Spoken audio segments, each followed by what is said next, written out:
থেকে ফজরের নামাজের পরে কোরআন তেলাওয়াতের আওয়াজ শুনতে পাওয়া যেত, অনেক বাড়ি থেকে মাগরিবের নামাজের পরে কোরআন তেলাওয়াতের আওয়াজ শুনতে পাওয়া যেত। এখন খুব একটা কোরআন তেলাওয়াতের আওয়াজ পাওয়া যায় না।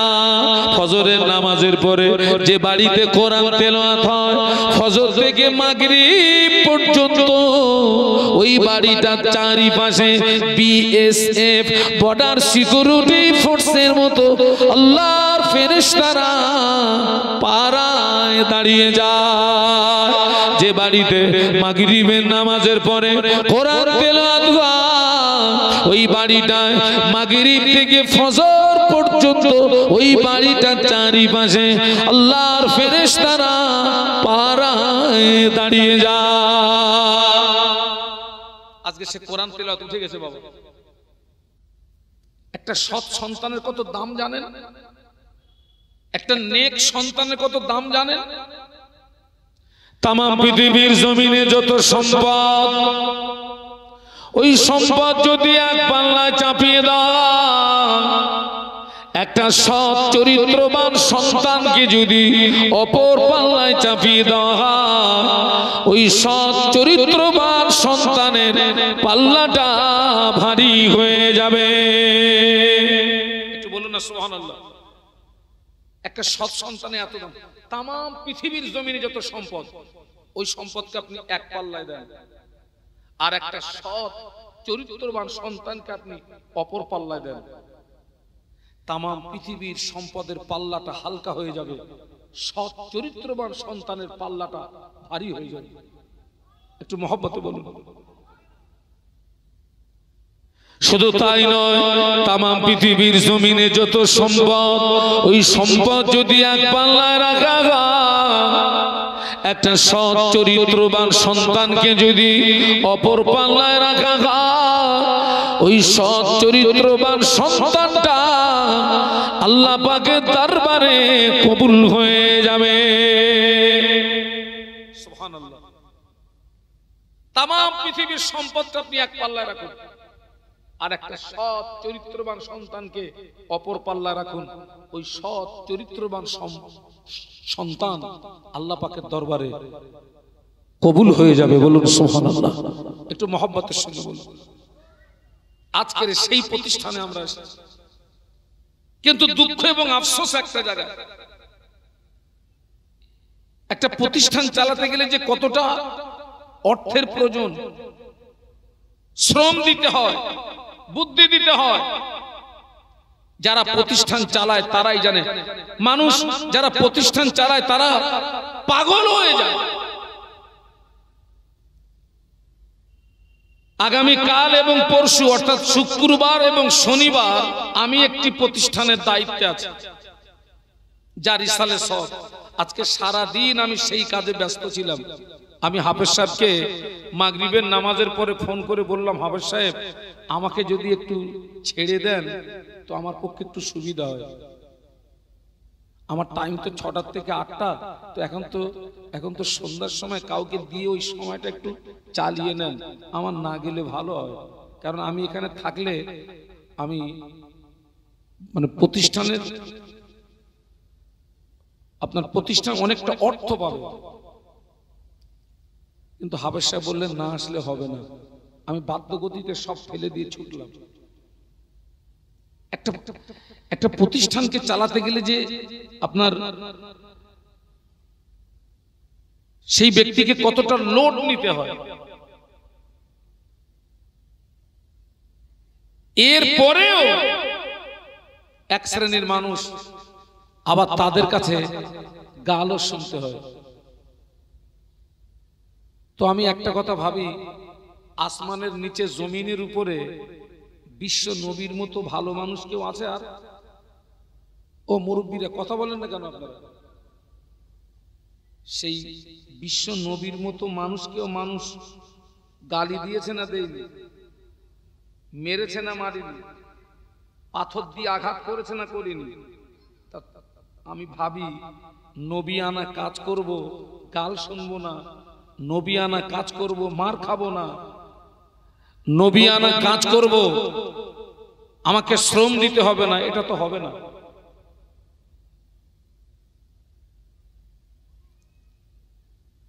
একজন মানুষ আসমান সমূহ গোনা নিয়ে কবরে চলে গিয়েছে। সৎ সন্তানের কত দাম দেখুন। আসমান সমূহ গোনা নিয়ে কবরে চলে গিয়েছে, কিন্তু এই গোনার ভিতরে দুটো বিষয়ের গন্ধ নাই। যে মানুষটা আসমান সমূহ গোনা নিয়ে কবরে চলে গিয়েছে, ওই গোনার ভিতরে শিরিকের কোনো গন্ধ নাই। ওই গোনার ভিতরে মানুষের হক মারার কোনো গন্ধ নাই। ওই ব্যক্তিটা জীবনে কোনোদিন শিরিক করে নাই, ওই ব্যক্তিটা জীবনে কারোর হক মারে নাই। সাধারণ গোনা নিয়ে কবরে চলে গিয়েছে, কিন্তু দেখতে পাওয়া যাবে কিয়ামতের ময়দানে ওই ব্যক্তিটা বেগুনাহ মাসুম হয়ে উঠবে। একটু মহব্বতে বলতে পারলেন না? আরো একবার বলছি কথাটা। একজন ব্যক্তি আসমান সমূহ গুনাহ নিয়ে কবরে চলে গেছে, কিন্তু ওই গুনার ভিতরে দুটো বিষয়ের গন্ধ নেই। ওই লোকটা জীবনে কোনোদিন শিরিক করেনি, আর ওই লোকটা জীবনে কারোর হক মারেনি। এমনি সাধারণ গুনাহ নিয়ে কবরে চলে গেছে, কিন্তু ওই লোকটাই দেখা যাবে কিয়ামতের ময়দানে বেগুনাহ মাসুম হয়ে উঠবে। মনে একটা প্রশ্ন এসে যায়, ওর ওই জীবনের গুনাহগুলো মাফ হলো কি করে? একটা প্রশ্ন আছে না? ওই ব্যক্তিটা পৃথিবীর জমিনে সৎ সন্তান দেখে কবরে চলে গেছে। কি সন্তান? ওই ছেলেটা 5 ওয়াক্ত নামাজ পড়ে, নামাজের পাটিতে বসে দোয়া চায়, রব্বির হামহুমা কামা রব্বায়ানি সগীরা, রব্বির হামহুমা কামা রব্বায়ানি সগীরা। আল্লাহ নবী বলেছেন, সৎ সন্তান ছেলে কিংবা মেয়ে পিতামাতার জন্য যখন দোয়া চায়, ওই সৎ সন্তানের চোখের পানি নাকের ডগায় আসার আগে আল্লাহ পাকের রহমতের দরিয়ায় জোশ মেরে যায়। আল্লাহ পাক ওই সৎ সন্তানের চোখের পানি কবুল করে আমার আল্লাহ ওর আব্বা আম্মার জীবনের গুনাহ মাফ করে দেয়। একটু মহব্বতে বলা যাবে না? আপনারা একটু আগিয়ে আগিয়ে আসেন না, ও মুরব্বীরা আগিয়ে আসেন। কি জ্বালায় পড়েছি আজ? অত দূরে চলে গেছেন কেন? সব কাছাকাছি আসেন। এই যুবকরা, তোরার মাহফিলে আসেন, কাছাকাছি আসেন। জবান খুলে একটু জিকির লা ইলাহা ইল্লাল্লাহ। জবান খুলে, জবান খুলে। এই ছেলেরা জবান খুলে পড়ো, লা ইলাহা ইল্লাল্লাহ। মাশাআল্লাহ, মাশাআল্লাহ। হ্যাঁ, লা ইলাহা ইল্লাল্লাহ মুহাম্মাদুর রাসূলুল্লাহ। আল্লাহুম্মা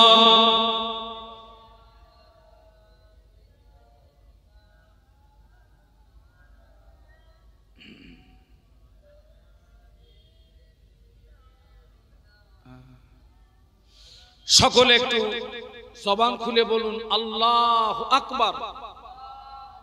না হয়নি, আরো আওয়াজ বাড়াতে হবে। বলুন আল্লাহু আকবার।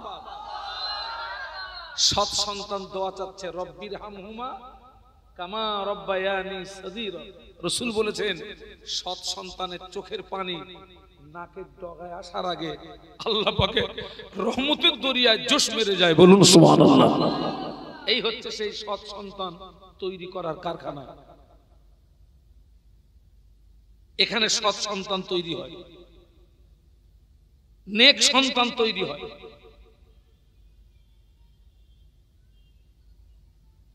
আর এই সৎ সন্তান তৈরি করতে গেলে আর একটা জিনিস কাজ করতে হবে,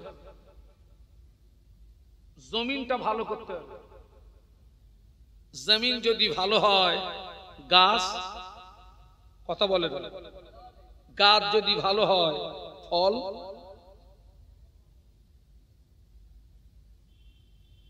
এখোকা জমিন মানে এই জমিন না, বলো কোন জমিন বল দিন, বল না যাতে বল, বাপ মা। জমিন মানে এই জমিন না। জমিন ভালো হলে গাছ ভালো হবে, গাছ ভালো হলে ফল ভালো হবে। বাপ যদি নামাজি হয়, বাপ যদি আল্লাহ ওয়ালা হয়, বাপ যদি সচ্চরিত্রবান হয়, মা যদি নামাজি হয়, মা যদি সচ্চরিত্রবতী হয়, মা যদি পর্দানশিনী হয়, আল্লাহ পাক ওই জমিন থেকে সুসন্তান দান করবে। আজকের অধিকাংশ জমিন খারাপ হয়ে গেছে বেটা। পীরানে পীর দস্তাজির বড় পীর আব্দুল কাদের জিলানী রহমাতুল্লাহ জমিন দেখেন তো, খাজা আজমির রহমাতুল্লাহ আলাইহি, আল্লামা হুজুর রহমাতুল্লাহ আলাইহি, মুজাদ্দিদুজ জামান দাদা হুজুর পীর রহমাতুল্লাহ আলাইহি।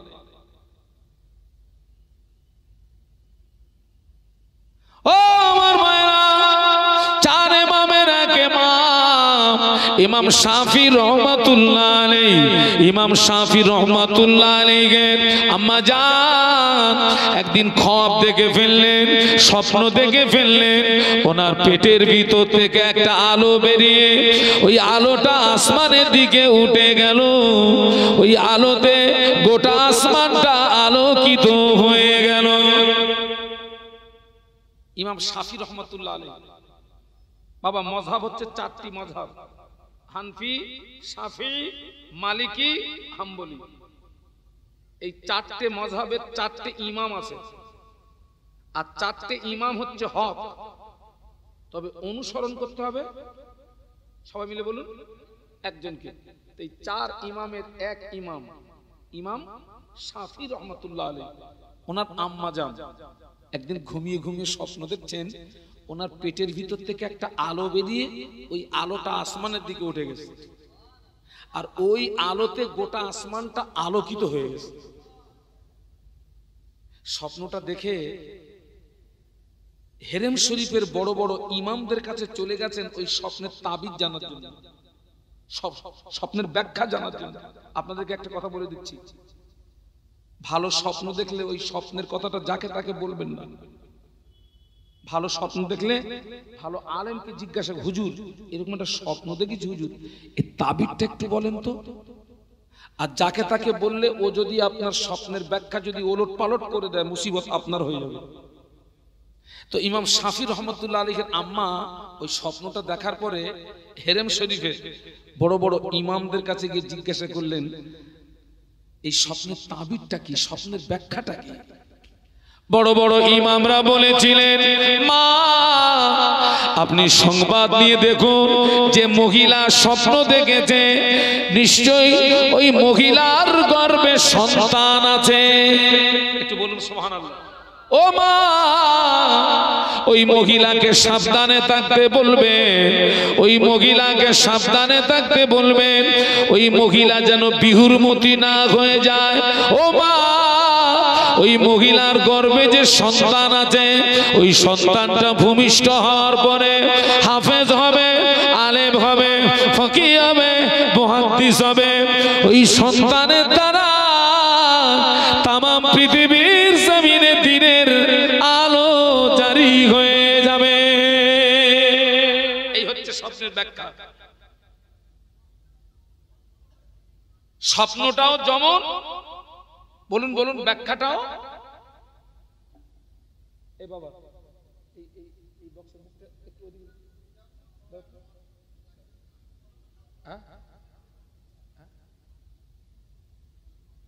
দিলে হবে না,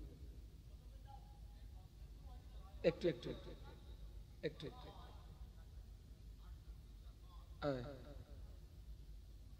ঠিক আছে, এটা একটু ওইটা একটুখানি দিতে হবে, একটুখানি দেন। আসসালামু আলাইকুম, ভালো আছেন? এই ছেলে একটা চেয়ার দাও তো এখানে, একটু দরুদ শরীফ আল্লাহুম্মা।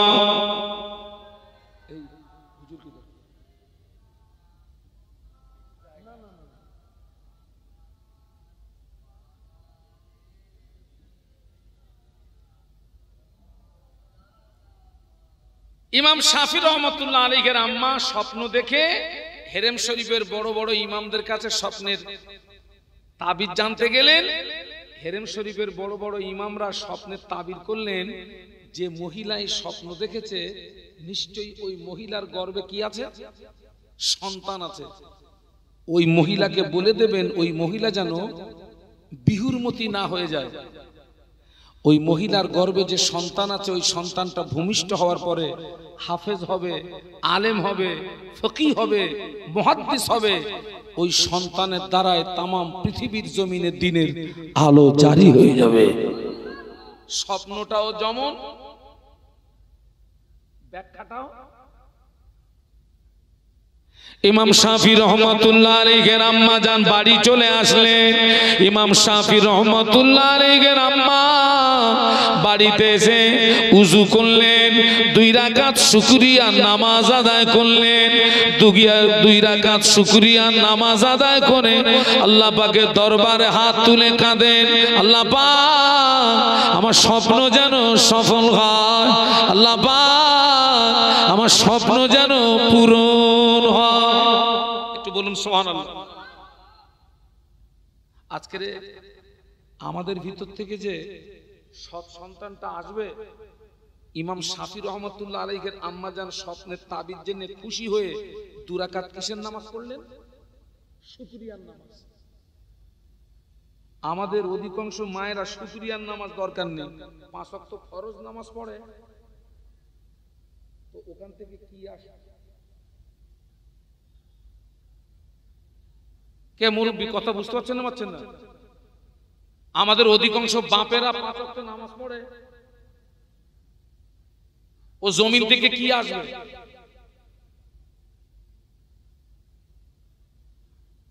কাঁদছে, আল্লাহ আমার স্বপ্ন যেন সফল হয়, আল্লাহ আমার স্বপ্ন যেন পূরণ হয়। কাঁদতে কাঁদতে দোয়া চাইতে চাইতে সময় হয়ে গেল।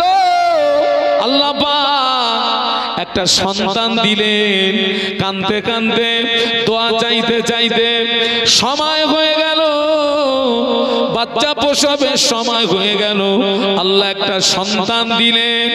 ওই ছেলেটা 10 বছরের ভিতরে পূর্ণ 30 পারা কোরআন শরীফের হাফেজ হয়ে গেল। সুবহানাল্লাহ।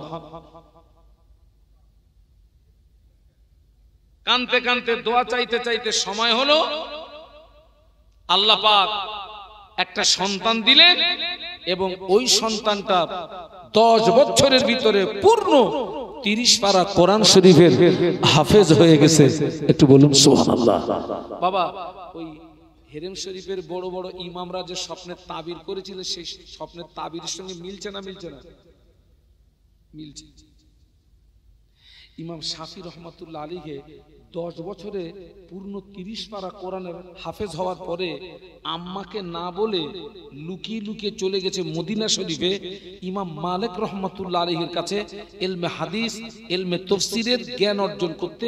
ওখান থেকে চলে গেলেন বাগদাদ শরীফে, ওখানে গিয়ে ইলমে ফিকহের জ্ঞান অর্জন করতে চলে গেলেন। ইমাম শাফি রহমাতুল্লাহ আলাইহির ওস্তাদ হচ্ছেন ইমাম মালিক রহমাতুল্লাহ আলাইহি। আম্মাকে না বলে গেছেন, দ্বীনের ইলম অর্জন করতে গেছেন, আম্মাকে না বলে গিয়েছে। কেন জানেন? আম্মাকে যদি বলে যান, এই এত সাধনার ছেলেকে আম্মা হয়তো দূরে যেতে দেবে না, ওই জন্য না বলে। মা যদি আটকে দেয়, মা যদি আমাকে যেতে না দেয়, আহা, না বলে লুকিয়ে লুকিয়ে মদিনা শরীফে ইমাম মালিক রহমাতুল্লাহ আলাইহির কাছে ইলমে হাদিস, ইলমে তাফসীরের জ্ঞান অর্জন করলেন। ওখান থেকে চলে গেলেন বাগদাদ শরীফে, ওখানে গিয়ে ইলমে ফিকহের জ্ঞান অর্জন করলেন। এই দীর্ঘ সময়ে মায়ের সঙ্গে সন্তানের দেখা নেই। মা নামাজের পার্টিতে চলে গেলেন। মা নামাজের পার্টিতে চলে গিয়ে আল্লাহ পাকের দরবারে দোয়া চান, আল্লাহ পাক সন্তান আমি পাচ্ছি না, আল্লাহ পাক সন্তান আমি পাচ্ছি না, আমার সন্তান যেখানেই থাক আপনার জমিনে আছে, আল্লাহ পাক আমার সন্তানকে আপনার হাওলা করলাম, তবে আমি মা হয়ে একটা দোয়া চাই, আমার স্বপ্ন যেন সফল হয়, আমি মা হয়ে দোয়া চাই আমার স্বপ্ন যেন পূরণ হয়, আল্লাহ পাক আমার ছেলে যেন আলেম হয়, ফকিহ হয়, মুহাদ্দিস হয়, আমার সন্তানের দ্বারাই যেন তামাম পৃথিবীর জমিনে দ্বীনের আলো জারি হয়ে যায়। পিতামাতার দোয়া সন্তানের জন্য কি হয় বলুন? কবুল হয়। আমরা কটা দিন কেঁদেছি বলুন দিনই যে আল্লাহ আমার ছেলে যেন নামাজি হয়, আল্লাহওয়ালা হয়, দিনদার হয়, পরেশগার হয়, মুত্তাকি হয়। এ দোয়া করি আর না করি একটা দোয়া, আল্লাহ ছেলে যেন চাকরি পায়, একটু বসে বসে খাবো।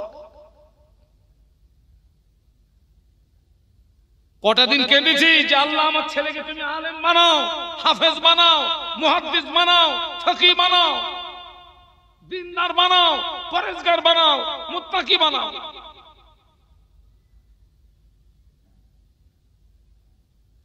আমার কথা বুঝতে পারছেন না? পারছেন না? মা কাঁদছে, দীর্ঘদিন মায়ের সঙ্গে দেখা নেই, মা শুধু কাঁদতেছে। আলেমের দোয়া কবুল হবে গ্যারান্টি নাই, ইমামের দোয়া কবুল হবে গ্যারান্টি নাই, মুফতি সাহেবের দোয়া কবুল হবে গ্যারান্টি নাই, পীর সাহেবের দোয়া কবুল হবে গ্যারান্টি নাই। হতেও পারে নাও পারে, হতেও পারে নাও পারে, তবে আল্লাহ রসুল বলেছেন পিতামাতা সন্তানের জন্য যখন দোয়া চায়, পিতামাতা সন্তানের জন্য যখন দোয়া চায়, মা বাপের দোয়া, আব্বা আম্মার দোয়া, পিতা মাতার দোয়া সরাসরি আল্লাহ পাকের দরবারে কবুল হয়ে যায়। আল্লাহ রাসূল বলেছেন বিগয়রি হিজাব, হিজাবুন মানে পর্দা। পিতা মাতা যখন দোয়া চায়, আল্লাহ আর পিতা মাতার মাঝখানে কোনো পর্দা থাকে না, ডাইরেক্ট কবুল। আমি আপনাদেরকে জ্ঞান দিতে আসেনি, পারলে দোয়া করবেন আল্লাহ আমার ছেলেটাকে নামাজি বানাও, আল্লাহ আমার ছেলেটাকে রোজাদার বানাও, আল্লাহ আমার ছেলেটাকে দিনদার বানাও, আল্লাহ আমার সন্তানকে পরহেজগার বানাও, আমার সন্তানকে মুত্তাকি বানাও। দোয়া করবেন। দীর্ঘদিন সময় অতিবাহিত হয়ে গেল, সন্তানের সঙ্গে মায়ের দেখা নেই। ইলমে হাদিস, ইলমে তাফসীর, ইলমে ফিকহের জ্ঞান অর্জন করে দীর্ঘদিন পরে মদিনা শরীফ থেকে ইমাম মালিক হুজুর কাছ থেকে ছুটি নিয়ে ইমাম শাফি রহমাতুল্লাহ আলাইহি বাড়ি আসছেন। দীর্ঘদিন পরে বাড়ি আসছেন, তো ইমাম মালিক রহমাতুল্লাহ আলাইহি বলছেন, বেটা এতদিন পরে যাবে, খালি হাতে যাবে? কয়েকটা উট বোঝাই মাল দিয়েছেন। বাবা ছেলে এতদিন পরে বাড়ি যাবে, খালি হাতে যাবে, এই কয়েকটা উট বোঝাই মাল দিচ্ছে, এই মালগুলো নিয়ে বাড়ি যাও। ইমাম মালিক রহমাতুল্লাহ আলাইহি কয়েকটা উট বোঝাই মাল দিয়েছেন ইমাম শাফি রহমাতুল্লাহ আলাইহি। ইমাম শাফি রহমাতুল্লাহ আলাইহি ওই কয়েকটা উট বোঝাই মাল নিয়ে অক্লান্ত পরিশ্রম করে বাড়ি এসেছে। ঘরের দরওয়াজায় বাইরে দাঁড়িয়ে সালাম দিয়ে বলেন, আম্মা জান আমি আপনার সন্তান এসেছি মা। ও আম্মা জান দরওয়াজা খুলে দিন মা, আমি আপনার সন্তান এসেছি মা। মা দরওয়াজা খোলে না। মা ভিতর থেকে সালামের জবাব দিয়ে বলেন, ও বাবা ছেলে এতদিন পরে ফিরে এসেছো, শুকরিয়া আল্লাহ পাকের দরবারে। এতদিন পরে ফিরে এসেছো আমার ঘরে, শুকরিয়া আল্লাহর দরবারে। তবে বাবা ছেলে এতদিন পরে এসেছো, বেটা কি নিয়ে এসেছো? আম্মা জান আমি কয়েকটা উট বোঝাই মাল এনেছি মা। আম্মা জান আমি কয়েকটা উট বোঝাই মাল এনেছি মা। এতদিন পরে এসেছি মা, আমি কয়েকটা উট বোঝাই কি এনেছি? মাল এনেছি।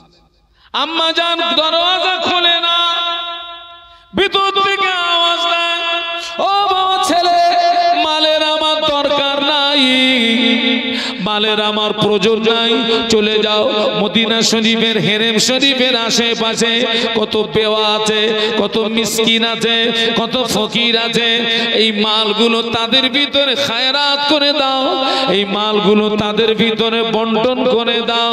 মা দরওয়াজা খোলে না। এতদিন পরে এসছে কিন্তু মা দরজা, বলুন বলুন। আমাদের ছেলেরা সব অনেক দূরে দারাজে থাকে না, মুম্বাই থাকে, দিল্লি থাকে, মিরাট থাকে, গুজরাট থাকে, সুরাট থাকে। 1 বছর পরে ছেলে বাড়ি এসছে, মা যদি জিজ্ঞাসা করে, বেটা এতদিন পরে এসছিস, আমার জন্য কি নিয়ে এসছিস? আমাদের ছেলেরা যদি বলে, মা তোমার জন্য একটা ভালো মোবাইল এনেছি মা, আমাদের মায়ের কলিজা ঠান্ডা হবে না? হবে? হ্যাঁ, একটা মোবাইল এনেছি মা। আমাদের মায়েরা মোবাইল চায়। আর ইমাম শাফি বলছে, মা আমি কয়েকটা উট বোঝাই। মা কি বলছে? Go back. ওই মদিনা শরীফের হেরেম শরীফের আশেপাশে কত বেওয়া আছে, মিসকিন আছে, ফকির আছে, এই মালগুলো তাদের ভিতরে খায়রাত করে দাও, বন্টন করে দাও। মালের আমার দরকার নেই, মা দরজা খুলিনি। ইমাম শাফি আবার চলে গেল মদিনা শরীফের হেরেম শরীফের আশেপাশে গিয়ে কত ফকির, কত মিসকিন, কত বেওয়া, তাদের মাঝখানে মালগুলো খায়রাত করে দিলেন, তাদের ভিতরে মালগুলো বন্টন করে দিলেন। আবার কয়েকদিন অক্লান্ত পরিশ্রম করে আবার মায়ের ঘরের দরওয়াজায় ফিরে বাইরে দাঁড়িয়ে সালাম দিয়ে বলে, মা আমি আপনার সন্তান এসেছি মা, দরওয়াজা খুলে দিন মা। মা ভিতর থেকে সালামের জবাব দিয়ে বলেন, ও বাবা ছেলে, আজকে এসেছো, কি নিয়ে এসেছো বাবা?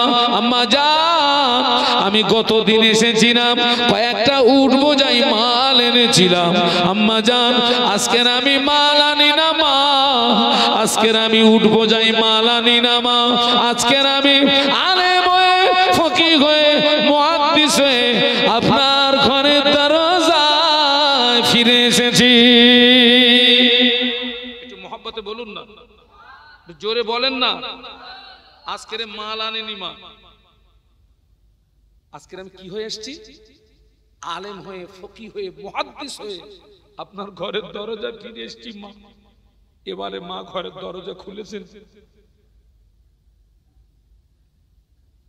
মা ঘরের দরজা খুলে সন্তানকে বুকের ভিতরে জড়িয়ে ধরে বলে, ও বাবা ছেলে, তুমি জানো না, তুমি যখন আমার পেটে ছিলে আমি একটা স্বপ্ন দেখেছিলাম, আমার পেটের ভিতর থেকে একটা আলো বেরিয়ে ওই আলোটা আসমানের দিকে উঠে গেল, ওই আলোতে গোটা আসমানটা আলোকিত হয়ে গেল।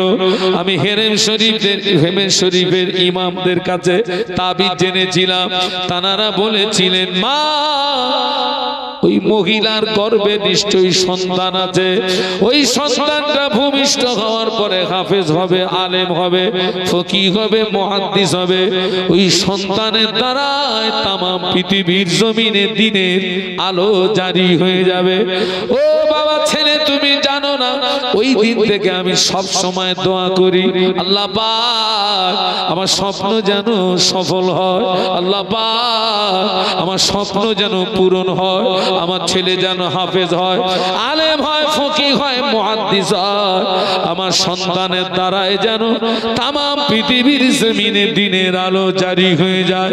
ও বাবা ছেলে, আল্লাহ পাক আমার স্বপ্নকে পূরণ করে আল্লাহ পাক তোমাকে আলেম বানিয়ে, ফকিহ বানিয়ে, মুহাদ্দিস বানিয়ে আমার ঘরের দরওয়াজা ফিরিয়ে দিয়েছে। আজকের এই মায়ের অভাব না, সুসন্তানটা যে নেবেন, এই মায়ের অভাব তো, সুসন্তানটা নেবেন সেই বাপের অভাব তো।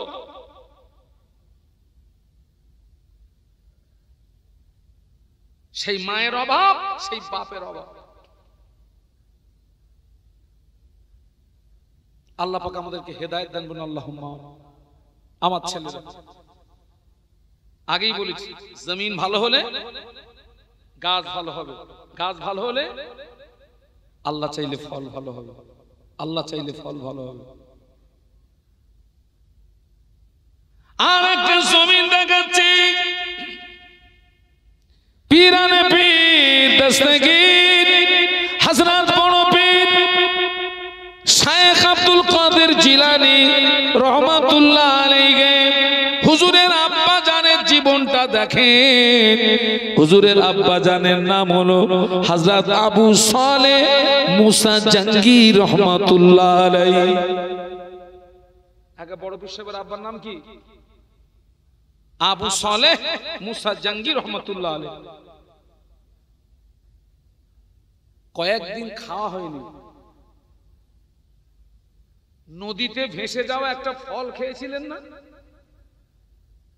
ওরা মাল আমরা কত হাবিস করেছি তার ঠিক আছে?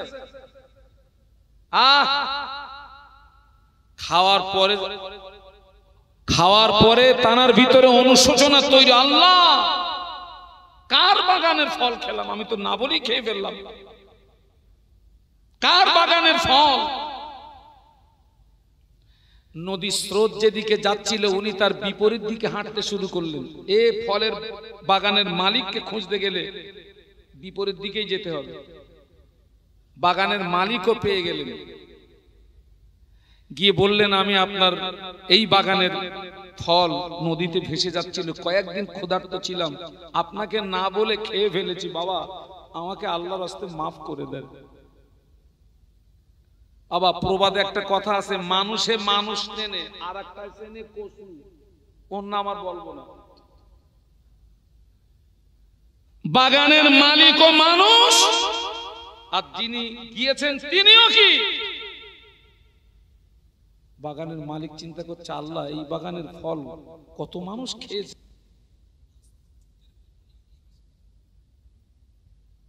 বেড়ে গিয়ে বাগানের মালিক একটু পেঁচ দিয়ে দিলেন, ক্ষমা হবে বেটা, দুটো শর্ত আছে। কটা আপনারা শুনেছেন না? এক নাম্বার শর্ত কি?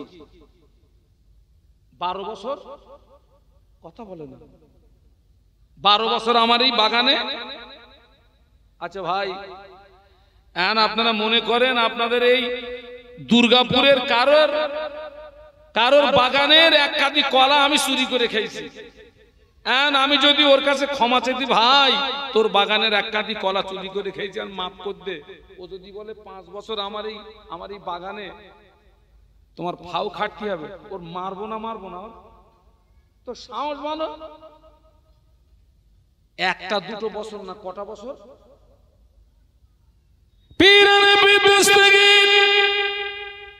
বড় পীর আব্দুল কাদের জিলানী রহমাতুল্লাহ আলাইহি আব্বা জান মনে মনে চিন্তা করছে, আল্লাহ পাক আমি যদি বাগানের মালিকের দাবি যদি না মানি, মালিক যদি আমাকে মাফ না করে, আল্লাহ তো আমায় মাফ করবে না।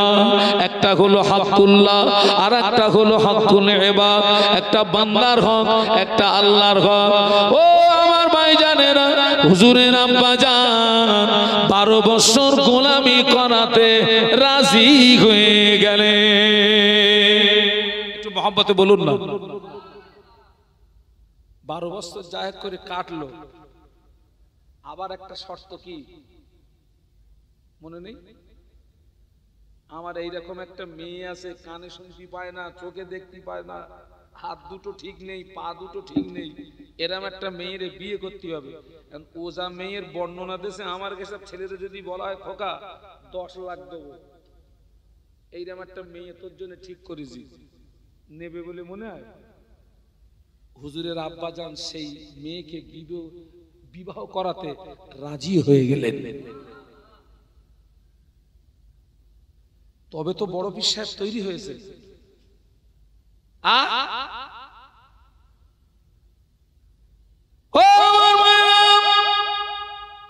বড় পীর সাহেবের আব্বা জান তিনিও আল্লাহর ওলি, বাপ ওলি, ছেলে ওলি, ফুরফুরা শরীফের মুজাদ্দিদুজ্জামান আল্লাহর ওলি, তানার 5 কলিজার টুকরা তানারাও আল্লাহর ওলি।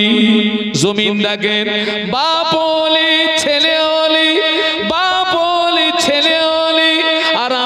জমিন দেখেন, বাপ মাতাল ছেলেও মাতাল, বাপ ছাড়া পাটি ছেলে ডবল ছাড়া পাটি, বাপ নামাজ পড়ে না ছেলে নামাজ পড়ে না, বাপ শরীয়তের দাঁত দাঁড়ে না ছেলেও শরীয়তের দাঁত দাঁড়ে না, বাপের চরিত্র ভালো না ছেলের চরিত্র ভালো না, মা নামাজ পড়ে না মেয়েও নামাজ পড়ে না, মা পর্দা করে না মেয়েও পর্দা করে না, মায়ের চরিত্র ভালো না মেয়েরও চরিত্র ভালো না।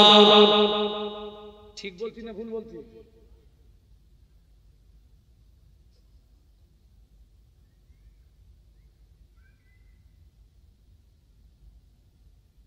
আজান হচ্ছে না?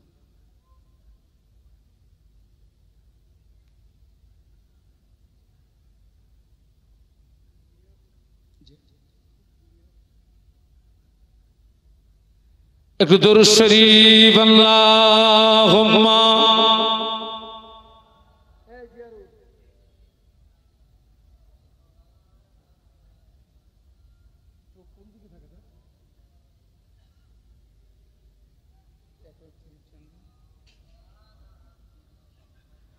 একটু মহব্বতের সঙ্গে পড়েন আল্লাহুম্মা সাল্লি আলা।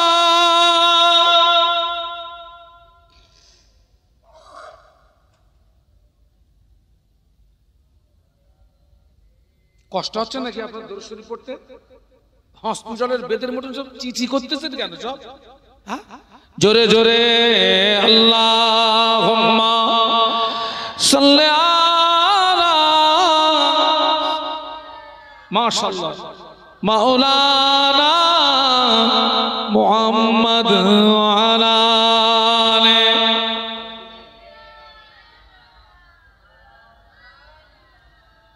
বলুন আল্লাহু আকবার। দেখেন বাপও যেমন ছেলে দেখেন পীরানে পীর দস্তগীর বড় পীর আব্দুল কাদের জিলানী রহমাতুল্লাহ আলাইহি আম্মা জান একদিন ডেকে বললেন, ও বাবা আব্দুল কাদের, যাও বাবা মক্তবে যাও, আল্লাহর কোরআন শিখে এসো। একটু বলুন সুবহানাল্লাহ। যাও যাও যাও, আল্লাহর কোরআন শিখে এসো। হুজুরকে মাদ্রাসায় পাঠিয়ে দেওয়া হলো। শিক্ষক পাশে বসিয়ে বলে, ও বাবা আব্দুল কাদের, আমার সঙ্গে পড়ো আউযু বিল্লাহি মিনাশ শাইতানির রাজিম বিসমিল্লাহির রহমানির রহিম আলিফ বে তে সে জিম হে খে কিংবা আলিফ বা তা সা জিম হা খা কথিত আছে পীরানে পীর দস্তগীর হযরত বড় পীর আব্দুল কাদের জিলানী রহমাতুল্লাহ আলাইহি আউযু বিল্লাহ বিসমিল্লাহ থেকে শুরু করে 18 পারা কোরআন মুখস্থ পড়েছিলেন। আরো জোরে বলো। হুজুর জিজ্ঞাসা করে, ও বাবা আব্দুল কাদের, কি করে তুমি কোরআন মুখস্থ করলে? হুজুর আমার আম্মা জান কোরআনের হাফেজা ছিলেন, আমার আম্মা জান কোরআন তেলাওয়াত করেন, আমি আব্দুল কাদের মায়ের জবানে তেলাওয়াতকৃত কোরআন আমি আব্দুল কাদের মুখস্থ করেছি। মা কোরআনের হাফেজা, ছেলেও কোরআনের হাফেজ। আর আমাদের জমিন দেখেন, মা গানের হাফেজ, মেয়েও গানের হাফেজ। ঠিক বলেছি না ভুল বলেছি? এই খোকাটা 27 বছর হজ করতেছি আমি, একেবারে ভুল বলবো? ওর মাও গান বলতেছে, মেয়েও। ও টুনির মা, তোমার টুনি কথা শোনে, ও যে কবে কথা শুনবে, ও ধরে আমার কাছে আনতে কিরকম ও কথা শোনেন আমার কাছে, ও টুনিরে আমার কাছে আনতে দেখে একটু কথা কিরম শোনে না আমি একটু দেখি।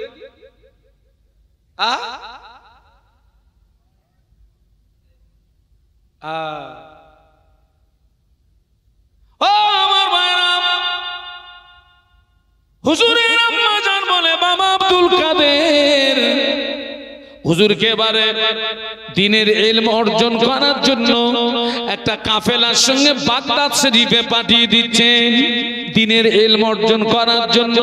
ও বাবা আব্দুল কাদের, যাও বাবা দ্বীনের ইলম অর্জন করে এসো। হুজুরকে বাগদাদের মাদ্রাসায় পাঠিয়ে দিচ্ছে, কাফেলার সঙ্গে পাঠিয়ে দিচ্ছেন। আম্মা জান 40টা সোনার মুদ্রানা নিয়ে ছেলের জামার বগলের নিচে সুন্দর করে সেলাই করে দিয়ে কাফেলার সঙ্গে বিদায় দিয়ে বললেন, ও বাবা আব্দুল কাদের, তোকে আল্লাহর হাওলা করলাম, যা বাবা দ্বীনের ইলম অর্জন করে আয়। তবে আমি তোর মা বিদায় বেলা একটা আদেশ করছি বাবা, জীবনে জানো মিথ্যা কথা বলবি না। সুবহানাল্লাহ বলুন। তোকে আল্লাহর হাওলা করলাম, তবে তোর মা হয়ে একটা আদেশ করছি, তবে জীবনে জানো মিথ্যা হচ্ছে গুনার মা। মিথ্যা কি? গুনার মা। যেমন সূরা ফাতিহাকে বলা হয় উম্মুল কোরআন, কোরআনের জননী। সূরা ফাতিহাকে কি বলা হয়? কোরআনের জননী, উম্মুল কোরআন। বাবা শেষ বড় পীর সাহেবের জমানায় তো এরকম রাস্তাঘাট গাড়ি ঘোড়া তো এসব ব্যবস্থা তখন তো ছিল না। পায়ে হেঁটে কত পাহাড় পর্বত জঙ্গল, তার ভিতর দিয়ে রাস্তা। দস্যু ডাকাতের ভয় ছিল, ওই জন্য কেউ একা একা যেত না, একটা দল করে কাফেলা করে যেত। সেই বাগদাদের একটা কাফেলার সঙ্গে হুজুরকে ছেড়ে দেওয়া হলো। আম্মা হাওলা করে, যাও আল্লাহর হাওলা করে দিলাম বেটা, আমি তোর মা হয়ে তোকে আল্লাহর হাওলা করে দিলাম, তবে একটা আদেশ করছি বেটা, জীবনে যেন মিথ্যা কথা বলবি না। সেই কাফেলা প্রতিমধ্যে দস্যুদের কবলে পড়ে গেল। বড় বিশ্বাস হুজুরের সঙ্গী সাথী যারা ছিল তাদের টোটাল টাকা পয়সা সামান সব দস্যুরা ছিনিয়ে নিয়েছে। তাদের ভিতর থেকে একজন বড় বিশ্বাস করতে, এই ছেলে, তোর কাছে কিছু আছে? হুজুর বলেছিলেন, ও আল্লাহর বান্দা, আমার কাছে 40টা সোনার মুদ্রা আছে। এটা সুবহানাল্লাহ বলতে পারলেন না? ডাকাতের দলেরা মনে করছে, মনে হয় ছেলেটা ঠাট্টা করতেছে, মনে হয় অতটা গুরুত্ব দেয়। দলের ভিতর থেকে আর একজনও জিজ্ঞাসা করছে, বেটা তোর কাছে কিছু আছে? একই কথা, আমার কাছে 40টা সোনার মুদ্রা আছে। হুজুর মিথ্যা বলছেন না সত্য বলছেন? কিন্তু ওই জায়গাটায় সত্য বলছে, মানে শত্রুরা মনে করছে দুজনের যখন একই হচ্ছে, তখন দস্যুদের যে লিডার, বড় বিশ্বাস করে গেছে, বেটা তোর কাছে কিছু আছে? একই কথা বললেন, ও আল্লাহর বান্দা, আমার কাছে 40টা সোনার মুদ্রা আছে। কোথায়? হুজুর হাতটা উঁচু করলেন, এই দেখেন আমার বগলের নিচে। দস্যুদের লিডার হাত দিয়ে দেখে, সত্যি সত্যি বগলের নিচে 40টা সোনার মুদ্রা। দস্যুদের লিডার বলেন, ও বাবা ছেলে, তুমি জানো আমরা দস্যু, তুমি জানো আমরা ডাকাত, তোমার সাথীদের মাল সম্পদ সব লুট করলাম, কেন তুমি গোপন করলে না? কেন তুমি ছুপালে না? কেন তুমি গোপন করলে না?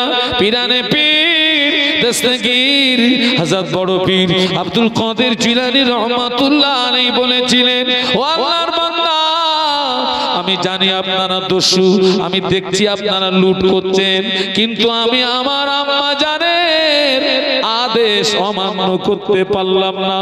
আমার আম্মা জান আমাকে বিদায় দেওয়া কালে আম্মা আমাকে একটা আদেশ করেছিলেন, ও বাবা আব্দুল কাদের, জীবনে যেন মিথ্যা কথা বলবি না।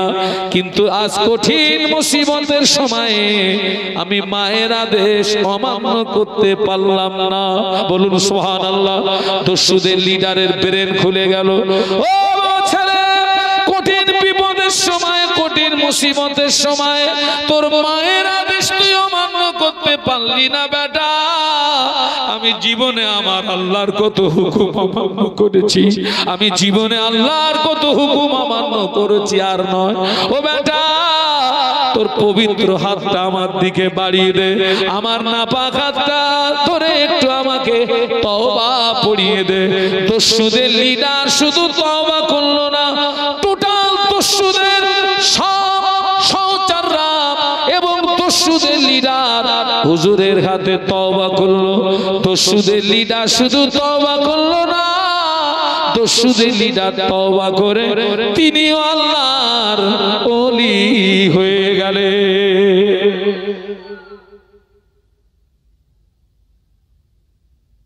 মায়ের আদেশ জীবনে যেন মিথ্যা কথা বলবি না। আজকে আমরা শত শত মিথ্যা কথা বলি না। আমার কাছে ফোন করেছে, হুজুর কোথায়? আমার ছেলে বসে রয়েছে, মেয়ের বসে রয়েছে, আমি রয়েছি বাড়ি, প্রতিদিন আমি 7 দোকান। সবচেয়ে বেশি মিথ্যা কথা কিসে?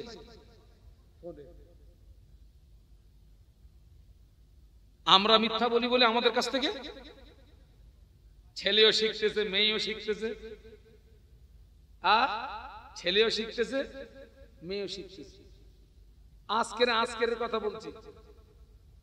ছেলেকে বাপ টাকা দিয়ে বলতেছে 1 প্যাকেট সিগারেট নিয়ে আমার সামনে, তা হলো ওই ছেলেটা 1 প্যাকেট সিগারেট ওর বাপের হাতে দিল। আচ্ছা, ওই ছেলে একদিন টানবে না? বাপ তো রোজ টানতেছে, একটু দেখি দিন কি নাম, একটু দেখি।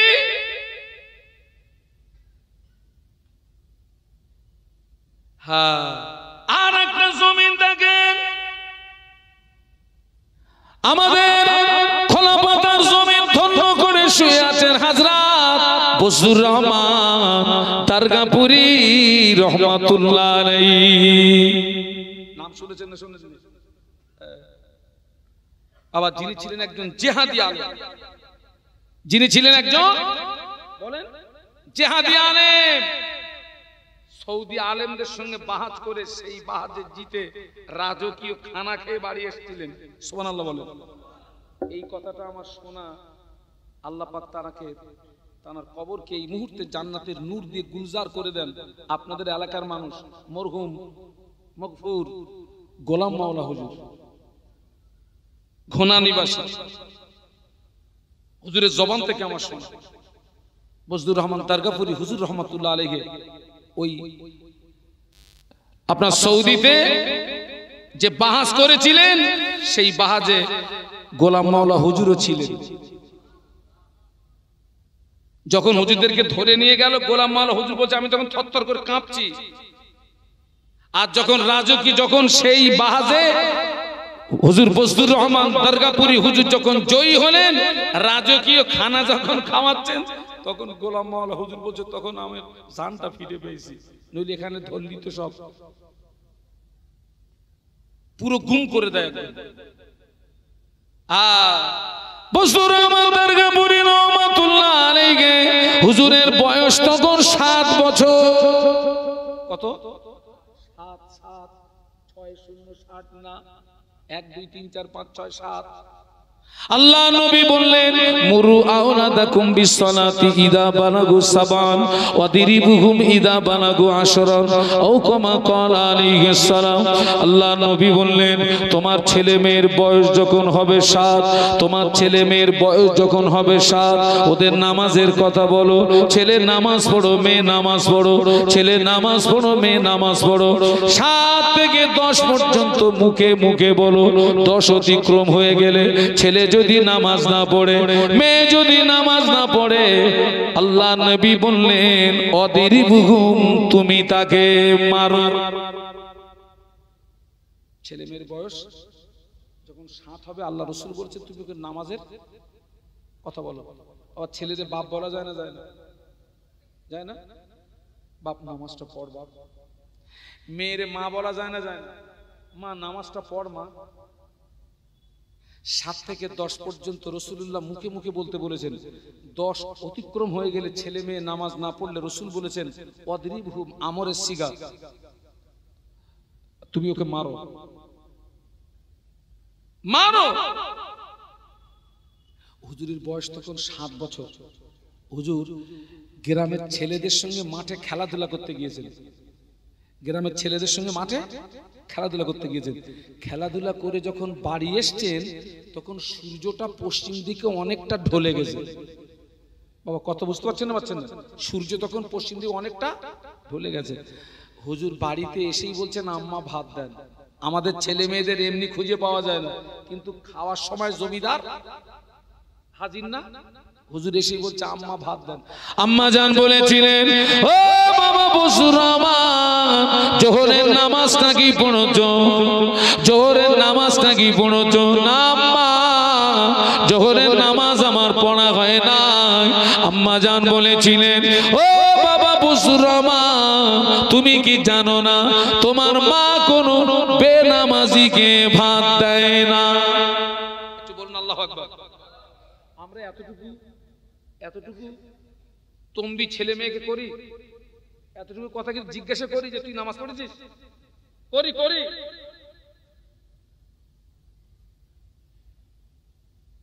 এই যে জানুয়ারি মাস চলে গেল, ওই যে পিকনিক হয় না, কথা বলে না তো 3-4 দিন না 1 সপ্তাহ বেরিয়ে গেছে, ছেলে আর মেয়ে বেরিয়ে গেছে পিকনিক করতে, ছেলে আর মেয়ে। আচ্ছা ওই 1 সপ্তাহ পর কোথায় ছিল কারোর কোনো খোঁজ খবর নেই। ও যা বাড়ি এসছে, ও ছেলে আর ও মেয়ে ভালো আছে বলে মনে হয় সব। আল্লাহরে শুনলে অবাক হয়ে যাবেন, বিয়ে করার 3 মাস পর বাচ্চা হয়েছে। কমাস পরে? আচ্ছা 3 মাসে কারোর বাচ্চা হয়? আসলে ও হচ্ছে ওই যে পিকনিকে গেছিল, ওখান থেকে প্রোডাকশন নিয়েছে, আর স্বামীর বাড়ি এসে ডেলিভারি দিয়েছে। হচ্ছে পিকনিকের মাল। এই হাসতেছিস কেন? সত্যি কথা বলতিস। ও পিকনিকের মাল দীঘায় চলে গেছে, দীঘায় কোনো খবর নেই। ওখান থেকে প্রোডাকশন আনতেছে আর স্বামীর বাড়ি ডেলিভারি দিচ্ছে, 3 মাসে বাচ্চা। কিয়ামত এসে গেছে বাবা। মেয়ে রবিবারেও ক্লাস করতেছে। আচ্ছা আপনাদের এই যে এখানে আমার সামনে অনেক লোকের চুল পুরো পেকে গেছে, রবিবারে কোন কলেজ হয় বলেন? হ্যাঁ আচ্ছা ঠিক আছে, তুই যাচ্ছিস, যা রবিবারে ক্লাস কর, কিন্তু যখন পরীক্ষা হচ্ছে দেখা যাচ্ছে লেটার সহ ফেল। তুই রবিবারও বাদ দিলি নি, আবার দেখতেছিস ফেল করতেছিস কি বাবা? হ্যাঁ বলতেছি হুজুর রবিবারে কোথায় ক্লাস হয়? মেয়েরা মানে খোকা ওই খবর লে দেখে যা, ওই যে মেয়ে রবিবারে ক্লাস করতেছে ওর মাও রবিবারে ক্লাস করা পাঠিয়েছিল, ওর মাও রবিবারে ক্লাস করেছে, খবর লে দেখে যা। বসরুর রহমান দরগাপুরি রহমাতুল্লাহ আলাইহি আম্মা জান বলেছিলেন, ও বাবা বসরুর রহমান, তুমি কি জানো না তোমার মা কোনো বেনামাজিকে ভাত দেয় না? হুজুর বললেন, আমি মনে করলাম এই পর্যন্ত বলে আমাকে রেহাই দিয়ে দেবে, এই পর্যন্ত বলে আমাকে ছেড়ে দেবে, হলো না। হুজুর বললেন, আমার আম্মা জান আমায় বললেন, ও বাবা বসুর রহমান দাঁড়িয়ে যাও। হুজুর বললেন, আমি দাঁড়িয়ে গেলাম। আমার আম্মা জান কোথা থেকে 2টি ইট আনলেন, 2টি ইট এনে আমাকে বললেন, ও বাবা বসুর রহমান হাত দুটো সোজা করো। হুজুর বললেন, আমি হাত দুটো সোজা করলাম। আমার আম্মা জান আমার 2 হাতে 2টো ইট তুলে দিলেন। আমার 2 হাতে 2টো ইট তুলে দিয়ে বললেন, ও বাবা বসুর রহমান, ইট যদি পড়ে যায় শাস্তি আরো দ্বিগুণ হবে। 7 বছরের ছেলে হাতে ইট রাখতে পারে না। হুজুর বললেন, আমার হাত থেকে ইট পড়ে গেল, আমি থরথর করে কাঁপছিলাম, চোখের পানিতে নাকের পানিতে একাকার হয়ে গেল, চোখের পানিতে নাকের পানিতে একাকার হয়ে গেল। আম্মা জান আমায় বললেন, ও বাবা বসুর রহমান যাও গোসল করো। হুজুর বললেন, আমি গোসল করলাম। আম্মা জান বললেন, বাবা বসুর রহমান যাও জোহরের নামাজ আদায় করো। হুজুর বললেন, আমি জোহরের নামাজ আদায় করলাম। তারপরে আমার আম্মা আমাকে খানা দিলেন। হুজুর বর্ণনা করেন, ওই দিন থেকে আমি বসুর রহমান আমার জীবনে কোনোদিন এক ওয়াক্ত নামাজ কাজা হয় নাই।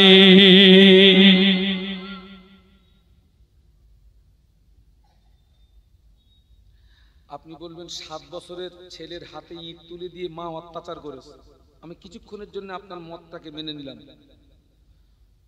দুটো ইট তুলে যদি অত্যাচারও হয়ে থাকে, ওই 5 মিনিটের অত্যাচারে ওই ছেলেটার জন্য কোটি কোটি বছরের জাহান্নামের আগুনটা আরাম হয়ে গেছে। আমরা তো ছেলে মেয়েকে জাহান্নামের দিকে ঠেলে দিই, ওই দিকে যা, ওই দিকে যা। বাপ আপনি ভালো হন, মা আপনি ভালো হন, আল্লাহ চাইলে সন্তান আর একটা সুসন্তান যদি আপনি তৈরি করতে পারেন, আপনার নসিবটা বুলন্দ হয়ে গেল। এই ছেলেরা আমার দিকে তাকাও, আমি এখানে ওয়াজ করছি, এই সওয়াব পাবে আগে আমার আব্বা মা। কবরে শুয়ে শুয়ে আমার মা সওয়াব পাবে, আমার আব্বা সওয়াব পাবে। আমি কোরআন তেলাওয়াত করব, আগে আমার আব্বা মা সওয়াব পাবে। আমি তাসবিহ তেলাওয়াত করব, আগে আমার আব্বা মা সওয়াব পাবে। আমি জিকির করব, আগে আমার আব্বা মা সওয়াব পাবে। আমি দান করব, আগে আমার আব্বা মা সওয়াব পাবে। একটু সুবহানাল্লাহ বলবেন না? সৎ সন্তান।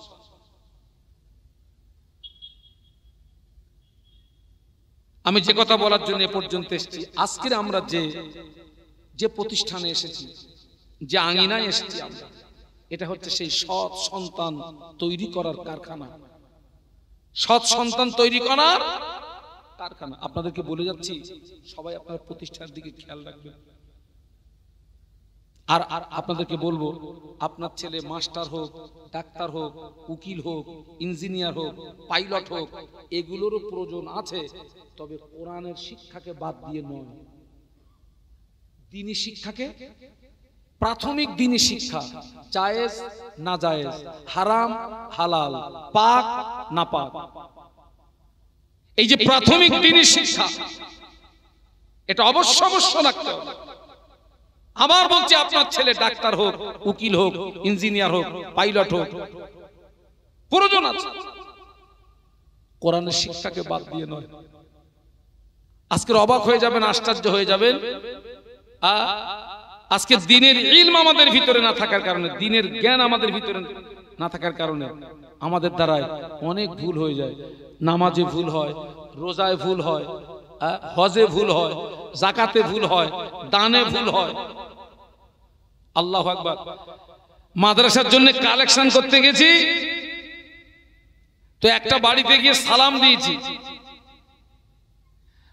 তো সালাম দিয়েছি, কোন সালামের উত্তর পাইনি। তো তারপরে আমি বলছি, ভাইজান কেউ বাড়ি আছেন?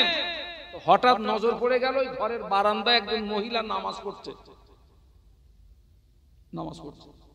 তো সেই মহিলার নামাজের ভিতরেই আমাকে বলছে, আপনার ভাই বাড়ি নেই। আগে নামাজের ভিতরে কথা বলা যাবে? ও নামাজ হবে রমজান শরীফের মাসে, ওই যে মানে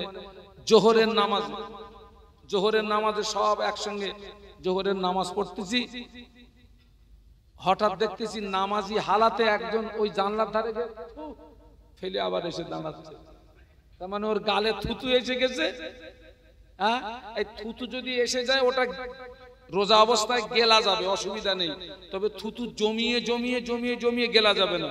এখন ওর গালে থুতু এসেছে, ও নামাজি অবস্থায় জানলায় থুতু ফেলে ওই অবস্থায় দাঁড়িয়ে গেছে। ও নামাজ হবে? নিশ্চয়ই ওর ভিতরে দ্বীনের ইলমটা নেই, দ্বীনের জ্ঞানটা নেই, ওই জন্য ওর দ্বারায় এই ভুল হলো। ওই মায়ের ভিতরে দ্বীনের ইলম নেই বলে, শরীয়তের জ্ঞান নেই বলে ও নামাজের ভিতর থেকে আওয়াজ দিচ্ছে, আপনার ভাই বাড়ি নেই। সেই জন্য রাসূল বলেছেন, তালাবুল ইলমি ফরিদাতুন আলা কুল্লি মুসলিমিন ওয়া মুসলিমা। প্রত্যেকটা নরনারীর জন্য দ্বীনের ইলম অর্জন করাটা ফরজ। আমি আপনাদেরকে অনুরোধ করব, আপনারা প্রতিষ্ঠানের দিকে খেয়াল রাখবেন, শ্রম দিয়ে, অর্থ দিয়ে, বুদ্ধি দিয়ে সহযোগিতা করবেন। আল্লাহ পাকের রহমত হবে, আল্লাহ পাকের রহমত হবে। আর আল্লাহ পাকের দরবারে দোয়া, আল্লাহ আমার ছেলেকে নামাজি বানাও, রোজাদার বানাও, পরহেজগার বানাও, মুত্তাকি বানাও। গোটা পরিবার যখন শরিয়াতের বাউন্ডারির ভিতরে চলে আসবে, তখন দেখবেন আপনি একটা নতুন জগৎ দেখতে পাবেন। কি জগৎ? ফজরের আজান হয়ে গেল, ফজরের আজানের আওয়াজ শুনে বাপ নামাজে দাঁড়িয়ে গিয়েছে, ছেলে নামাজে দাঁড়িয়ে গিয়েছে, মেয়ে নামাজে দাঁড়িয়ে গিয়েছে, মা নামাজে দাঁড়িয়ে গিয়েছে। ফজরের আজানের আওয়াজ শুনে ছেলে নামাজে দাঁড়িয়ে, মেয়ে নামাজে দাঁড়িয়ে, আব্বা নামাজে দাঁড়িয়ে, মা নামাজে দাঁড়িয়ে গিয়েছে। ওই নামাজি বাড়িটাতে আল্লাহ পাকের আসমান থেকে রহমত বরকত নাজিল হয়।